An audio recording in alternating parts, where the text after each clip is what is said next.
Yes, friends, welcome back to the revision sessions. In this session numbered 45, we shall revise the poem The Village Schoolmaster by Oliver Goldsmith.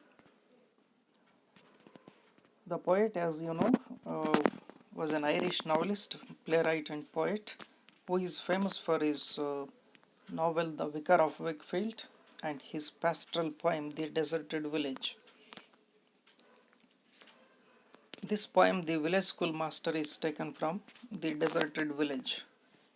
In this pastoral poem, he talks about a village that he had probably lived in and experienced the life there, and now which is no more.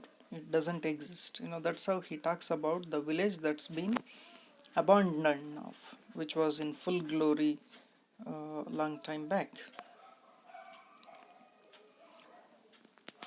We shall first read the poem and then discuss its meaning. I read on, you follow. Beside yon straggling fence that skirts the way, with blossomed furze unprofitably gay. As we read on, also observe the rhyming. There in his noisy mansion, skilled to rule, the village master taught his little school. A man severe he was, and stern to weave. I knew him well, and every trant knew. Well had the boding tremblers learned to trace the day's disasters in his morning face. Full well they laughed with counterfeited glee at all his jokes, for many a joke had he. Full well the busy whisper circling round conveyed the dismal tidings when he frowned. Yet he was kind, or if severe in art, the love he bore to learning was in fault. The village all declared how much he knew. It was certain he could write and cipher too.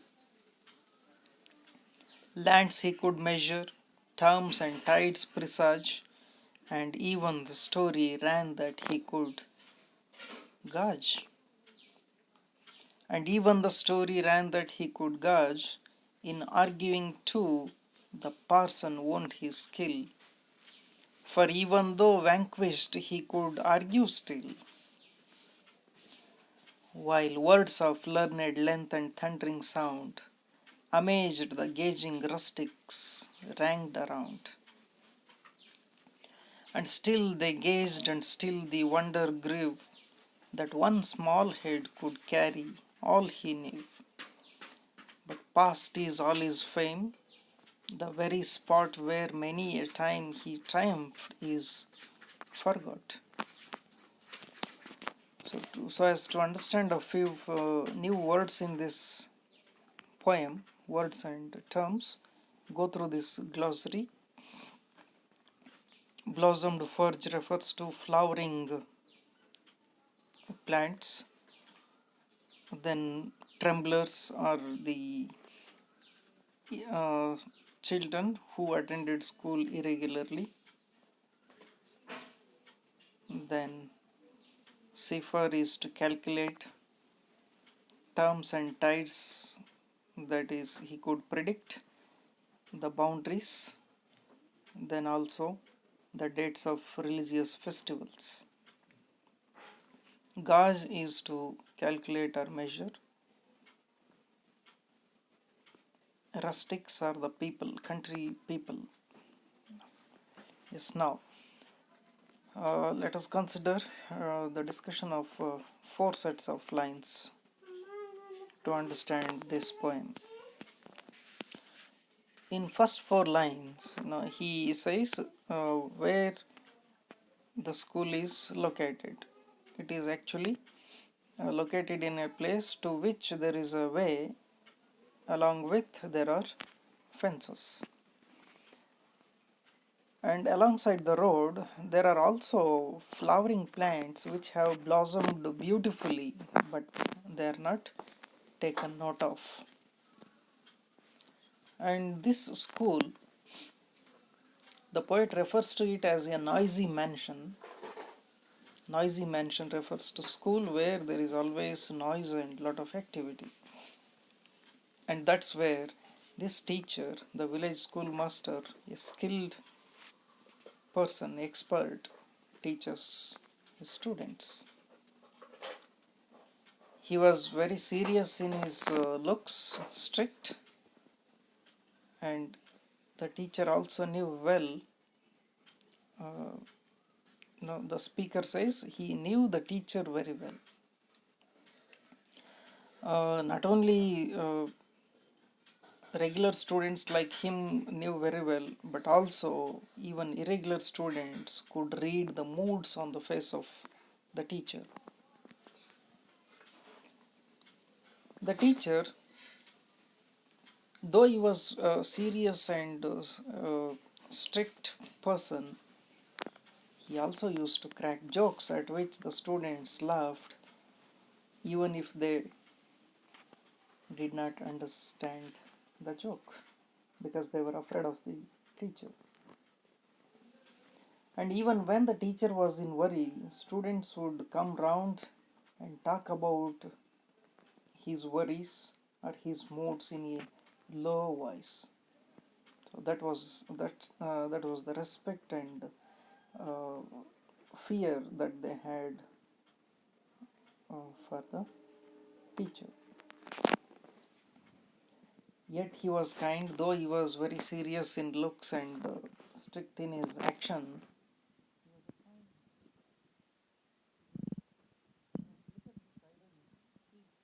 This person had no faults.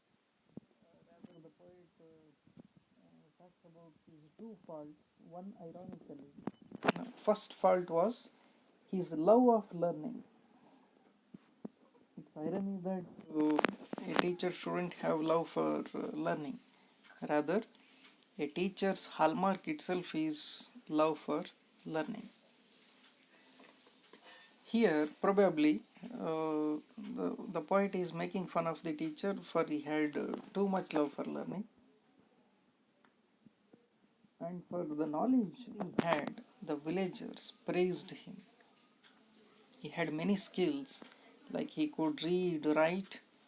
These are basic skills. But remember, going back to 17th century, where education was limited, and even such a society, and remember the location, a village where there are more uneducated people, rustic people. Among them he was a knowledgeable man,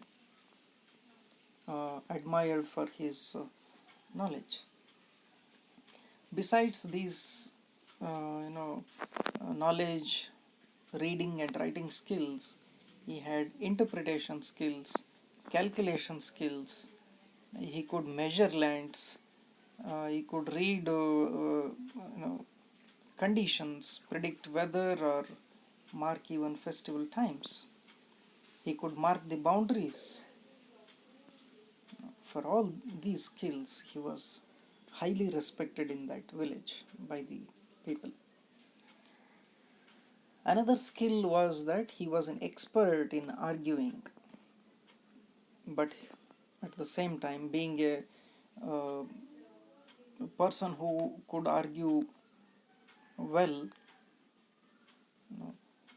he also had a fault there, that even when he lost a point in argument, he could argue still. That is how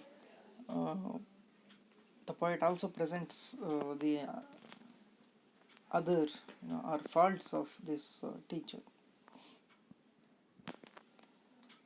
Villagers, they surrounded him and wondered at his knowledge, depth of knowledge. His knowledge grew and their amazement grew. The people also wondered that how a small head like that of the teachers could carry such a vast knowledge. And such a teacher, such a famed teacher is no more now.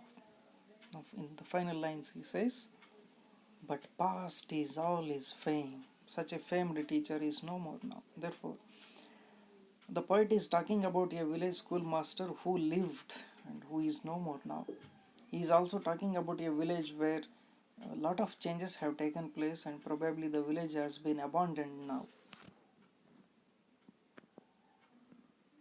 So, in that sense, the place of his success is abandoned in the present.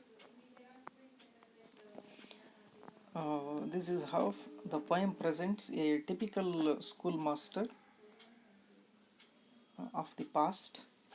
In the present, a teacher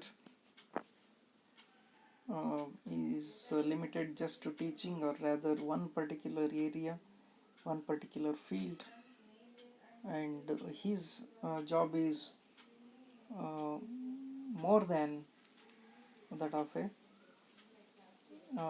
facilitator. More than a teacher, he is a facilitator, or she is a facilitator. But in the past, in olden days, a teacher was respected. He was treated as master. He or she was treated as a master, an expert in all the fields. This is how the poet recounts a teacher of the past who was a master, who was highly respected by the people. Consider these points in recap.